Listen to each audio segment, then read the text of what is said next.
All right, so are you really concerned about moving to the UK as a dependent, possibly joining your spouse who is already here, either on a study visa or on a tier 2 visa? You are worried about how to sustain a living here as a dependent. Possibly you are already a career person in your home country, a man or a woman. You are wondering if there are any opportunities for you in the UK as a dependent. How are you gonna survive staying here? Well, this is all I am about to tell you in this very content. Your expectations in the UK, the advantages and the disadvantages of surviving, sustaining, thriving in the UK as a dependent.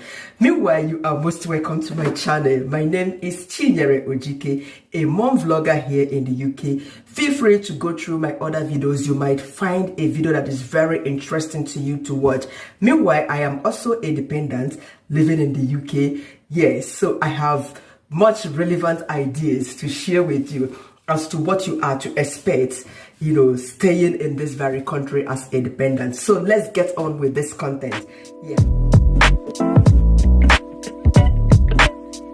All right, so if you are in the UK as a student, probably you moved to the UK with a study visa or a skilled workers visa, which is the tier 2 visa, tier 4 visa, that is fine. And who can move with you, or who can you bring along as your dependent? Basically, this set of people are qualified to be your dependents in the UK.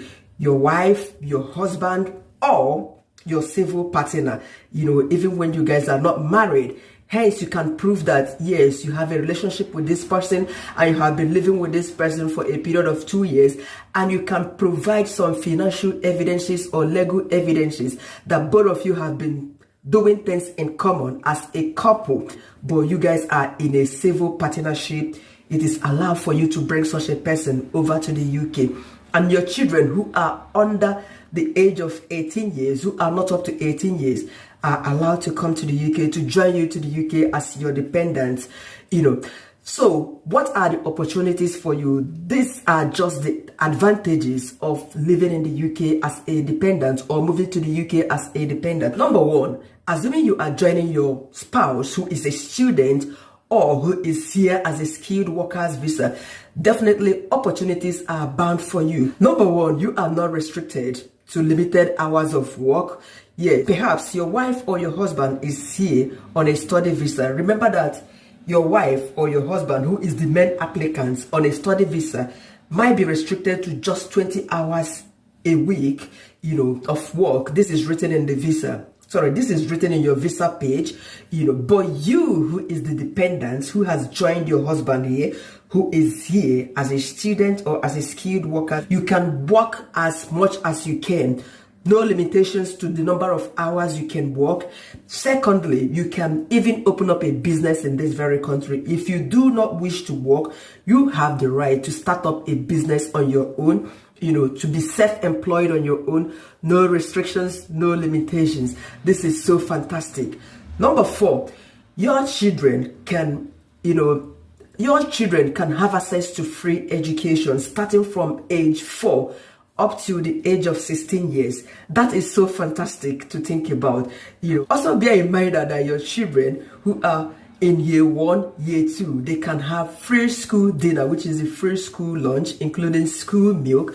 But by the time they go into year 3, year 4, year 5 to year 6, definitely you will start paying for what? School dinner. It is not even so much. Okay, so this is, by the way, another fantastic opportunity you can have access to living in the UK as a dependent is that you can study full-time in this very country. You can decide to go to school, you can decide to acquire a skill, you can decide to learn any, program of your choice in this very country. For instance, your spouse is here on the tier 2 workers visa. You might decide to go back to school if you choose to, though you will be paying for that, but that is not bad, depending what you are looking out for. Probably you want to do a master's degree, you want to acquire a skill. You can have access to that, which is absolutely fantastic. And the same is applicable to someone whose spouse is under the study visa. You can acquire further education. acquire skills if there is need for you to do so without any restrictions. Now, another fascinating advantage of staying here as a dependent, maybe to an international student who is restricted to just 20 hours of work a week, is that you, who is the dependent, can actually get a sponsorship job. You can get a full-time job and then switch your own visa from that dependent visa to that of what? A skilled workers visa. And by the time your spouse finishes his or her program here, your spouse can as well switch to your what? To your skilled workers visa. And by the time you work here for 5 years, you can apply for your indefinite leave to remain. That is the ILR. You can apply for it. And after 1 year, you get British citizenship and you can travel all over the world. Yes, as many countries as 164 countries of the world without visa entry. This is one of the benefits of getting British passport. So let's talk about the disadvantages of living in the UK as a dependent. Yes, so moving to the UK as a dependent, at first, you might not get your dreamed job. You know, that job you've been dreaming to get, or the position your job position in your home country might not be available for you here. It's a pity, but that's the reality of life here. Assuming you've been a banker back home, a bank manager, coming here, you are not expected to climb onto that ladder of becoming a banker, financial auditor, blah, blah, blah. Basically, that has been the reality of life here. But guess what? That was in the past, because currently, if you have been a banker back home, honestly speaking, you can come here and take up a banking position.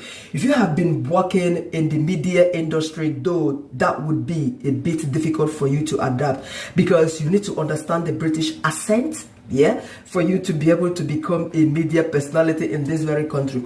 But if you have been into tech, you know, into what is it called, an engineer in your field, and you are sure of your onion, definitely when applying for a job here as a dependent, you can easily get it. I've seen people who came in here and they got a job in their field. So currently opportunities are abound for people in their various specialties from their home country. Hence, you are specialized. You got experience in your field.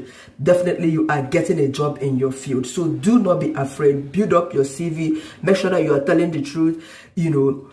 But bear in mind with me that it might take a little bit while, maybe 2-3 months, 6 months interval for you to land into your dream job, which is the job you have specialized in. And how do you survive here? For you to survive, it's better for you to take up whatever job that is available to support your family in case you move in here with your family, your children and your wife, you know, so that you guys will not be lacking anything staying here until you land under your job, which is in your field. Okay, but it is possible, believe me. Another disadvantage of living in the UK as a dependent is childcare. Yes, childcare can pose a kind of restriction to your unlimited, you know, number of working hours here in the UK. You know, despite the fact that it is claimed that a dependent has an unlimited work hours here in the UK. Believe me, if you have children, it brings about restrictions to that. But children are blessings from God. If you can sacrifice anything, let it be something you sacrifice for your children. Yes, which is a blessing, you know. But if you don't have a child yet, or if you don't have children yet, you can decide to pack up, go start living at your workplace. You know, you can work 100 hours a week if you've got the strength. But with children, it's a bit tricky here because you need that time to be there for your family, for your children, to take them to school. Because childcare is very expensive here. You cannot afford nanny here. You cannot afford the hourly pay here. It's something else. Please forgive the sunshine from behind. Natural light can be a bit shaky. Surprise, this is January and it's like this in this very country. Another disadvantage, especially if you have a family, is the accommodation problem. It is no jokes, you know, everybody knows about it. Finding accommodation in the UK is a nightmare now, you know. So basically, if you are coming in here, maybe through a skilled workers route or a study route, I think it's better you come in alone, like I've always said. Settle down first, relax for like 2-3 months, get a house, get a job, or start earning from your job, and then look for a house, bring in your family. Unless you want to decide to move in here with just you and your wife, that is perfect, because we adults, we can really tolerate and adapt, so it is really important, because if you move in with your children at first, it might be a bit difficult lodging in the hotel, staying in an Airbnb. Getting a school for them without a permanent address is something that is a hurdle. Ask everyone, they will tell you, you can only get a school for your children with a permanent residence address where you are staying.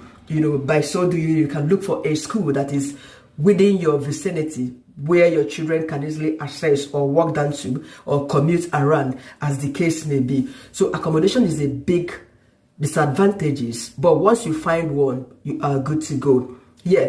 And the proof of fund for your dependents is something that is huge, okay? But then it is doable, hence you are ready to move. It's something you gather together. Remember, if you are coming, assuming you are bringing in your wife, or let's say spouse, proof of fund for your spouse is £285 for your spouse, your wife, your husband, and for your first child is £315, and for that of your second child is £200, and that goes on like that. But remember, when making this application, remember to check the current price, because prices of this can always vary as time goes on. So check first. So this is just the amount of money you have to put in your account within the 28 days or 90 days interval that you'll be going for your application. Meanwhile, I am a happy dependent staying here.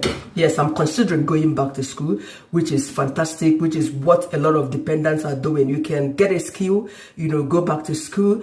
A dependent rang me up last night that she is considering taking up a nursing career, even though when her original field of qualification in Nigeria was engineering, but then she wants to become a nurse, and which is fantastic. And for her to become a nurse in this country, it's only 2 years program.